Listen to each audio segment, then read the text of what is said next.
పార్వతీనగరం మండలంలోని కత్తిరిపల్లె గ్రామంలో మహాభారత యజ్ఞం సందర్భంగా ఆదివారం దుర్యోధన వధ ఘట్టం అట్టహాసంగా జరిగింది.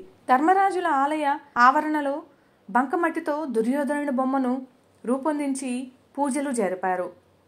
ఈ దుర్యోధన వధను వీక్షించేందుకు ప్రజలు పెద్ద ఎత్తున తరలివచ్చారు.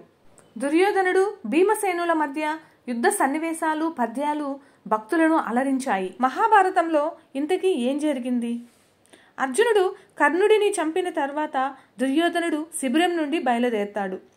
ఓడిపోయామన్న అవమానంతో రగిలిపోతూ ఉంటాడు. దుర్యోధనుడు ఒక చిన్న చెరువు ఉన్న ప్రదేశానికి వెళ్ళి చల్లని నీటిలో కూర్చోవడానికి ఒక నిర్దిష్ట ప్రదేశాన్ని ఎంచుకుని తను అనుభవిస్తున్న బాధలను అణిచివేయాలనుకున్నాడు. అతని శరీరము వేడి నూనెలో ఉన్నట్లుగా మండుతోంది కాబట్టి అతను నీటి అడుగున కూర్చుంటాడు. దుర్యోధనుడికి జలస్తంభన విద్య తెలుసు కాబట్టి నీటి మడుగులో దాక్కుని ఉంటాడు.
ఎలాగైనా దుర్యోధనుడిని వధించాలని మడుగు దగ్గరకు పాండవులు చేరుకుంటారు. దుర్యోధనుడిని కవ్వించి అతను బయటకు రప్పించేలా ధర్మరాజు చేస్తాడు. ధర్మరాజు దుర్యోధనుడికి ఒక ఆప్షన్ ఇస్తాడు. అదేమిటంటే పాండవులలో ఎవరైనా ఒకరితో యుద్ధం చేసి గెలవచ్చనే అవకాశం ఇస్తాడు. దానికి దుర్యోధనుడు తనకు సమ ఉజ్జి అయిన భీమసేనుడితో యుద్ధం చేయడానికి పూనుకుంటాడు. దుర్యోధన భీమసేనుల మధ్య యుద్ధం అనేది చాలా పోటాపోటీగా జరుగుతుంది.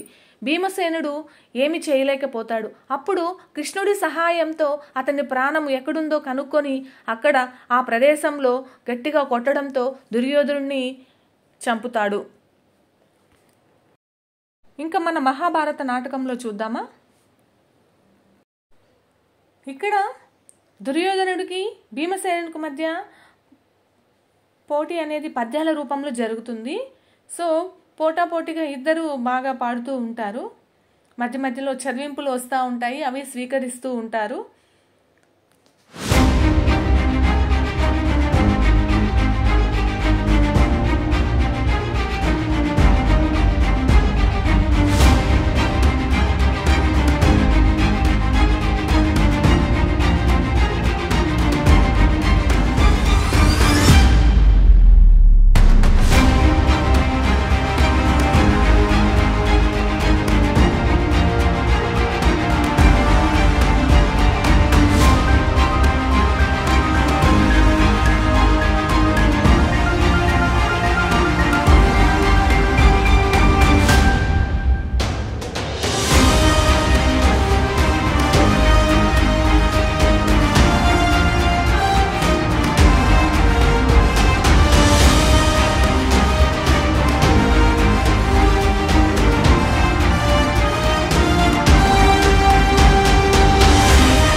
దుర్యోధనుడి వధను నాటక రూపంలో ప్రదర్శించడం జరిగింది. ఈ నాటకంలోని పాత్రలు: భీముడు, ద్రౌపది, దుర్యోధనుడు.